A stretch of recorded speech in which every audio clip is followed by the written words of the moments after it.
My husband refused to answer my calls while I was in labor. So my brother played a horrible prank, and now my husband is furious that I won't cut him off. My husband and I got in a fight prior to my daughter's birth a week ago, when he casually suggested a paternity test for our daughter when she was born. To be clear, this was completely out of the blue with no warning or reason. I'm a homebody who works remotely with no male friends other than my brother. I told him that he was accusing me of infidelity, and he said he just wanted to be sure. And kept bringing it up until I told him, after 3 days of him asking and the stress starting to make me physically ill, that I didn't want to talk to him and left to my brother's house. I called him while I was gone and tried to work it out, but he refused. After all this, I went home the next day to grab some things while he was at work, and I went into labor. I called him 16 times, before calling my brother, who called him another half a dozen times himself while on the way to pick me up and then on the way to the hospital. It was a horrible and traumatic birth. I started crowning in the car, and the doctor delivered my daughter in the back of my brother's van because I was too far along to move me, before rushing me in when I kept bleeding. It was horrible. I hated it all. My brother's wife, who was a nurse, even told me she honestly thought I wouldn't make it. I also opted for a hysterectomy as it came to that, or something more dangerous.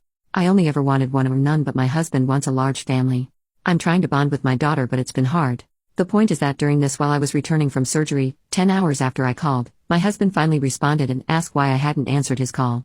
However, my brother had my phone and was so angry that he said, "This is her brother, I'm at the hospital, and she didn't make it," and turned it off. My husband rushed over and got there when I had just woken up and started shouting until the security forced him out. And then didn't get to see our daughter until the next day because I was mostly asleep, and apparently they needed my signature to allow him back. My sister-in-law thinks it was horribly cruel, but that he deserved it.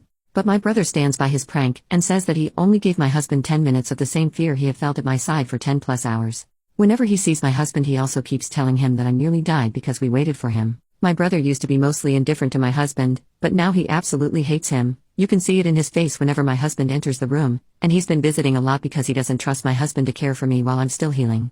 My husband is furious that he won't apologize and that I won't make him, and yelled at me when I said that the only reason my brother had my phone was because he wasn't there. I'm trying to be empathetic. I know he feels guilty. I've spoken to my therapist, and she says the apathy I'm feeling is likely general and not solely focused on him from lingering shock from the trauma. But didn't say much about the prank. My mother-in-law has been texting me to say that my family is horribly cruel for the prank and that I should go no contact with my brother, and now my husband is saying the same. I just don't know what to do. I'm not in a good headspace. It's been hard to be in the same room with my husband, and I've been sleeping in the guest room with my daughter. He brought up the paternity once, and I just exhaustedly told him to either get out of my face or go stay with his mom if he's planning on stressing me out even more. I really don't feel myself.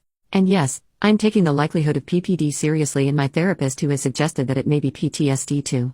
However, I just want more opinions because I just don't know. Update. So, I don't think this will be something we can come back from. I just don't think I'll be able to heal with him, because there is no way he didn't know it was me calling, and he still hasn't told me why he didn't answer. I know I thought I wouldn't decide right away, but I actually don't want to forget how terrible it was waiting on him, thinking he couldn't possibly leave me like that no matter how angry he was.